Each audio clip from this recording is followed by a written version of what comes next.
Hi friends, जय जगन्नाथ। आज आम बनिया को जीवा घांट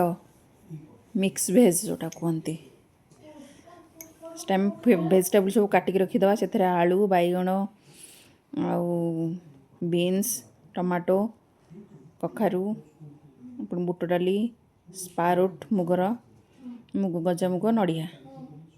फास्ट आम पैन प्रेशर कुकर ना फास्ट तेल गरम करवा से चीनी टिके देदेबा तापरे गोटा मसला सब पकईदे सुखला लंका से अच्छी पकईदे तापरे आम ए मसला दबा ये मसला रे अच्छी पियाज अदा रसुण जीरा लंका धनिया मिक्स बटा होता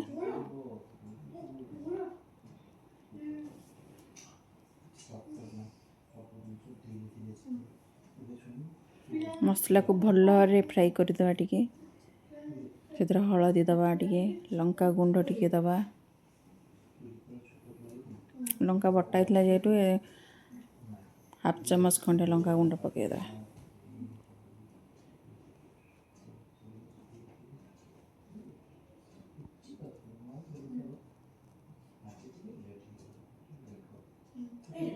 तापरे आम ए धनिया पत्र कंचा लंका और रसुण रोट पेस्ट से देदेबा फ्लेवर पाए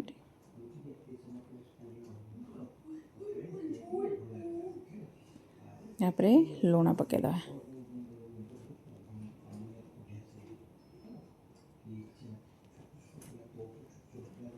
तापरे आम टमाटो को पकईबा टमाटो जेहेतु चेरी टमाटो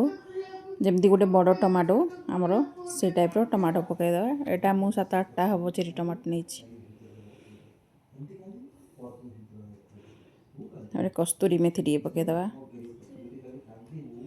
गजा मुग बुट नड़िया पकईकी टिके समय कषिदे तापरे वेजिटेबल आलू आउ कखारू पकईदे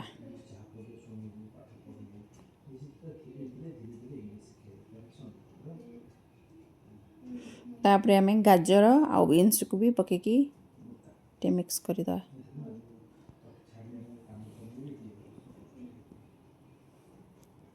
सब गोटे गोटे 2 मिनट लेखे आम ताकू कषिबा तापरे टिके ढांकीदे तापरे आम लास्ट को बैगण पकेबा जेटू ये बैगण टे बेसी सॉफ्ट और नरम बेसी रहे मिले बोली स्टार्टिंग रू पकई नी पछरे बैगणटा टे ऐड करछि टे घोड़ेदवा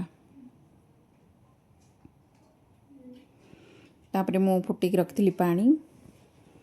पानी टे ऐड करदे गरम पानी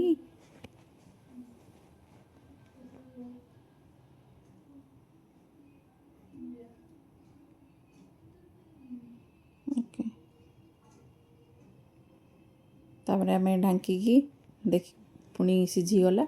गोटे हुइसिल मात्र दबा सीझीगला सीझी तापरे पुणी एबे आम गरम मसला और धनिया पत्र पकईकी सर्व करवा रेडी हमर घांट तरकारी।